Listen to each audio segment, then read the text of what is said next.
So I'm ashamed to say that it wasn't until the death of George Floyd that sort of prompted me to sort of think a bit more about my privilege and my understanding of my background and the issue of race. And so that year I read White Fragility by Robin DiAngelo, and that was really the opening point, or the awakening, I think, around a greater understanding of what race inequality means. So we had a reverse mentoring program at Kettering, which helped me sort of understand some of the challenges colleagues had. Particularly, I had no awareness about what it means to have a visa and how your behaviour changes for fear of that visa situation being taken away from you. It was completely unknown to me. About at that same time, I became the exec sponsor for the Reach network at Kettering Hospital, which is the staff network for BAME staff. And through that, through the discussions, what I realised was having lots of conversations about people being frustrated about lack of progression within the organisation that they felt was stifled by racism.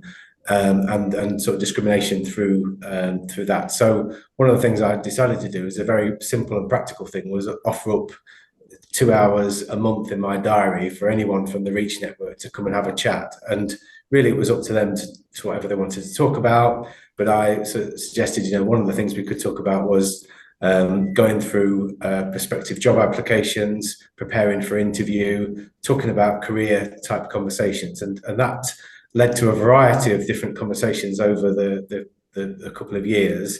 But it opened my eyes as well to the further challenges that colleagues are experiencing, to then sort of feed into the conversations we had at board around, for example, our recruitment policies or our approach to inclusive recruitment, a use of inclusive recruitment champions as well. So one of the things I started when I joined Kettering was a leadership book club, and we generally sort of talk about a variety of things. But during the course from 2020 onwards, we did cover a number of books that are around race. So we talked about White Fragility. We also read When They Call You a Terrorist, and to sort of really frame that conversation around cultural awareness being an important part of a leadership competency. And the other thing I did during 2021 was I bought every member of the board a copy of White Fragility, and then convened a discussion about the book that we had just outside of normal board meetings,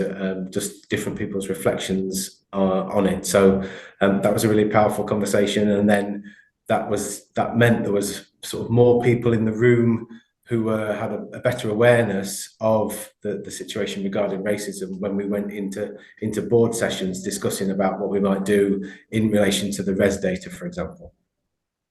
For a start, I think racism and inequality in general and inclusion went up the agenda in terms of board discussions. So I remember a board development session that myself and the Chief People Officer led, which talked about a number of initiatives that we could launch, and some of those ones involved personal commitments from some of the members of the board, offering up similar amounts of their time as I was doing for those individual conversations.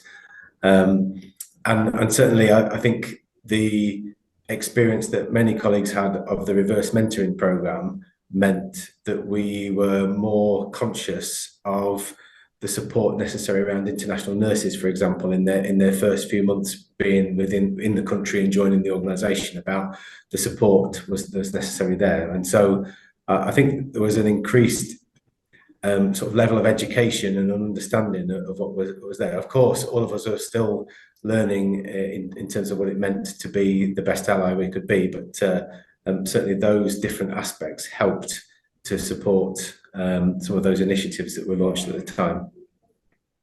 So each year I set myself a number of personal goals, one of which is to read 50 books a year. And for the last few years, I've had a target of reading 3 books about race as part of that target. I've been using a list from the Strand bookstore, which was sort of books to check your privilege, and I've been working through those over time. So I've pretty much finished all the ones on there, and I've got some others that are on the cards as well. But That's really useful in terms of just helping expand my awareness, and also the actions I need to take, because knowledge without action is worthless. Well, so luckily I've been asked to be the executive sponsor for the BME network, as we call the staff network here at Nottingham. So I've been really delighted to do that. I've also been talking with the BME group around our preparation for Black History Month, and we're going to do some work around the White Fragility book, and basically have a series of book club discussions during October to try and sort of promote that, and sort of help other people sort of have this level of awareness. We also had a really good inclusion event last month, or the month before, where there was a number of different people, and clearly I encouraged my team to attend there, but also contributed in the discussions during the day. So I've come from a background. I grew up in quite a rural place in Lincolnshire, and very really lacking in diversity, and so my cultural context meant that I really wasn't equipped to have conversations about race.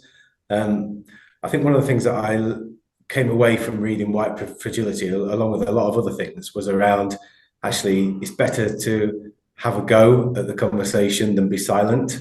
And that, I've definitely found that. I've definitely found that actually by seeking to be curious and understand and seek to walk in other people's shoes, I've made some mistakes in terms of the language, but actually I still definitely feel I'd much rather have a go than be silent. And I think that's something that we also need to get over, that level of feeling uncomfortable, or be comfortable with being uncomfortable in terms of that, because one of the things that D'Angelo says is all it takes for racism to perpetuate is for white people to continue being nice.